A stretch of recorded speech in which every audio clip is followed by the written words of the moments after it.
सर्वांना क्रांतिकारी जय भीम. बाबासाहेब, आज जे काही आहे ते फक्त तुमच्यामुळेच. हे जगणे आणि हे मरणे, हे शब्द आणि ही जीभ, हे सुख आणि हे दुःख, हे स्वप्न आणि हे वास्तव, ही भूक आणि ही तहान, बाबासाहेब, हे सर्व पुण्याई फक्त तुमच्यामुळेच. हे विचाररूपी मंथन फक्त तुमच्यामुळेच. बाबासाहेबांबद्दलची किती सार्थ भावना नामदेव देसाई यांनी नेमक्या शब्दात मांडलेली आहे. हजारो वर्षापूर्वीच्या हिंदू धर्मातून बाहेर काढणं हे बाबासाहेबांचं स्वप्न होतं. हिंदू धर्माच्या दलदलीतून बाहेर काढल्याशिवाय प्रकाशाची किरणं दिसणार नाहीत हे बाबासाहेबांनी जाणलं. म्हणून 1935 साली बाबासाहेबांनी येवले इथे एक गर्जना केली. मी हिंदू म्हणून जन्माला आलो असलो तरी हिंदू म्हणून मरणार नाही. त्यानंतर त्यांनी संपूर्ण धर्माचा तुलनात्मक अभ्यास सुरू केला. मानवजातीला सर्वांगीण स्वातंत्र्य प्रदान करणाऱ्या बौद्ध धम्माचा स्वीकार करण्याचे ठरवले आणि 14 ऑक्टोबर 1956 साली नागांच्या नागपुरात लाखो अनुयायांच्या समवेत त्यांनी बुद्ध धम्माची दीक्षा घेतली. न भूतो न भविष्यतो असा हा अभूतपूर्व सोहळा होता. त्यानंतर बाबासाहेबांना जणू मृत्यूची चाहूल लागली होती. प्रकृती साथ देत नसतानाही ते तसेच नेपाळ बुद्धस्थळांना भेट देण्यासाठी निघाले. प्रथम ते सिद्धार्थांची जन्मभूमी लुंबिनी येथे गेले. 21 नोव्हेंबरला बुद्धगयेला भेट दिली. 23 आणि 24 नोव्हेंबरला ते सारनाथला पोहोचले आणि 27 नोव्हेंबरला कुशीनगर या बुद्धांच्या निर्वाणभूमीचे त्यांनी दर्शन घेतले. पुढे ते 30 नोव्हेंबरला दिल्लीत परतले आणि 6 डिसेंबरला दिल्लीत त्यांचे महापरिनिर्वाण झाले. किती आश्चर्य आहे नाही का? बाबासाहेब यांनी बुद्ध आणि त्यांचा धम्म ग्रंथाची प्रस्तावना लिहिली आणि त्याच रात्री बाबासाहेबांच्या दिल्लीमध्ये मृत्यू झाला. ही बातमी रात्री रेडिओवरून साऱ्या भारतात पसरली. सारा समाज रडू लागला. जनता धाय धाय मोकून रडत होती. बाबासाहेबांचा अंत्यविधी मुंबईत होणार होता आणि दिल्लीवरून सकाळी बाबासाहेबांचे पार्थिव सांताक्रूज विमानतळावर आणले आणि लोकांना आश्चर्याचा धक्का बसला होता. सांताक्रूज विमानतळ लोकांच्या गर्दीने भरले होते. जनता रस्त्याच्या दुतर्फा उभी राहून रडत होती. काय नातं होतं त्यांचं बाबासाहेबांशी. हे काही रक्ताचे नाते नव्हते. बाबासाहेबांचे प्रेत राजगृहात आणले गेले. करोडोचा जनसागर राजगृहाकडे आला होता. हिंदूंना आणि ब्राह्मणांना सुद्धा आश्चर्य वाटले. बाबासाहेबांच्या अंत्ययात्रेला इतका जनसागर.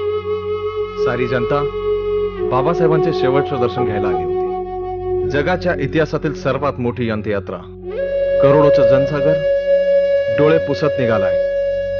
मुंबईतील सारी रहदारी बंद पडली. दुकाने बंद झाली होती. जगाच्या इतिहासातील एकमेव अंत्ययात्रा. ना भूतो ना भविष्यती अशी अंत्ययात्रा चालली आहे. तर आज बाबासाहेबांचे निर्वाण होऊन बराच काळ उलटला. तरीही आज आपण न चुकता 6 डिसेंबरला बाबांना अभिवादन करण्यासाठी चैत्यभूमीला येतो. बाबासाहेबांच्या प्रेमापोटी आपण एकत्र जमतो. तर मित्रांनो, खऱ्या अर्थाने आपण बा भीमाची लेकरं. आई वडिलांपेक्षा जास्त मान त्यांचा. जरी आई वडिलांनी आपल्याला जन्म दिला असला तरी स्वाभिमानाने जगणं शिकवलं ते डॉक्टर बाबासाहेब आंबेडकरांनी. समाजाचं जर मी कल्याण करू शकलो नाही तर स्वतःला गोळ्या झाडून घेईन इतपत तयारी होती बा भीमाची.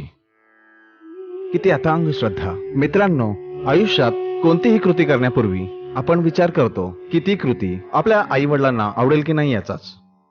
पुढे जाऊन आपण असं शिकलो की ती कृती बा भीमाला आवडली असती का? कारणही तसेच आहे की बाबासाहेबांचे आपल्यावरती ऋण आहेत. ते आपण मानतोच ना. मग त्या ऋणांची उतराई करण्याची संधी आपण का सोडायची बरे? साधं उदाहरण घ्या.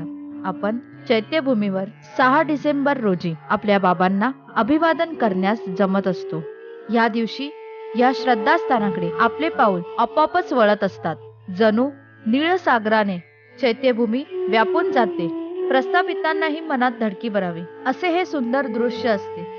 म्हणूनच वामनदादा कर्डक म्हणतात, समाधीकडे त्या वाटेची वळावी, तिथे आसवांची फुलेही गळावी. जिथे माऊलीची चिताही जळावी, धूळ त्या स्थळाची मस्तकी म्हणावी. लाविता समाधी समाधी समोर, दशा ह्या जीवाची आईला कळावी. पाहण्या सदा त्या मुख माऊलीचे, तिथे थोडी जागा मलाही मिळावी. वामना मला तू जाळशील जेव्हा, समाधी पुढे त्या चिताही जाळावी. देशातील कानाकोपऱ्यातून आलेला भीमसागर बघून एका ठिकाणी मान गर्वाने उंचावते, तर त्याच दिवशी चैत्यभूमीवरील एक दृश्य बघून मन खिन्न आणि उदास होऊन जातं.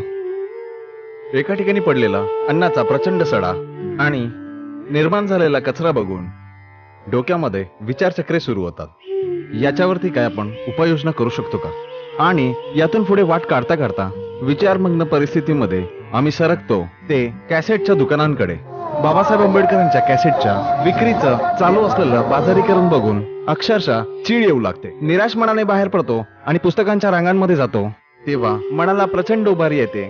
ती ग्रंथ संपदा बघून पुस्तक विक्रीचा उच्चांक मोडला जातो. त्या दिवशी आणि खऱ्या अर्थाने ज्ञानपिपासू बाबासाहेब आंबेडकरांना श्रद्धांजली अर्पण केल्याची सार्थ भावना बळावते. फाटलेल्या कपड्यामध्ये अंगावर चिमुकल्यांना घेऊन 3-4 दिवसाचा प्रवास करून शरीराने थकलेल्या पण मनाने अतिशय उत्साही अशा भीम सैनिकांना बघून आपल्याला समजते की आपला समाज अजूनही किती मागासलेला आहे.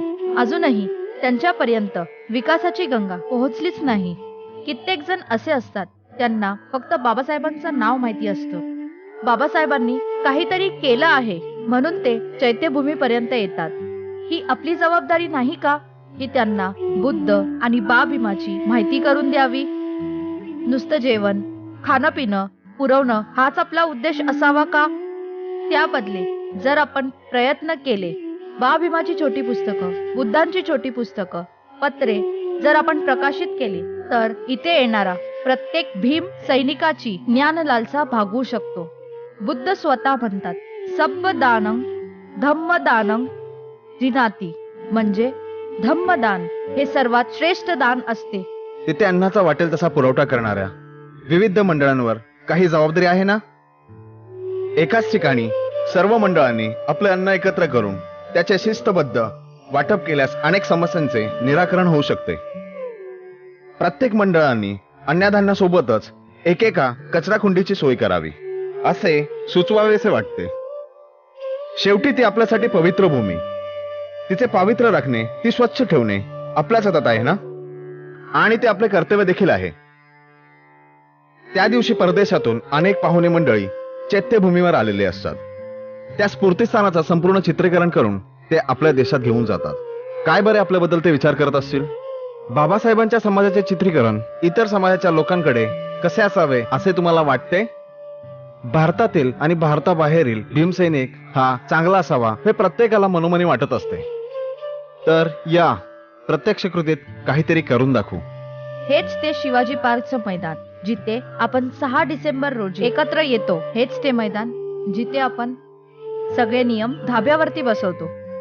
मुंबईतील इतर लोकही आपल्या बेशिस्तपणाची चर्चा करतात. सुधारणं आपल्या हातात नाही का?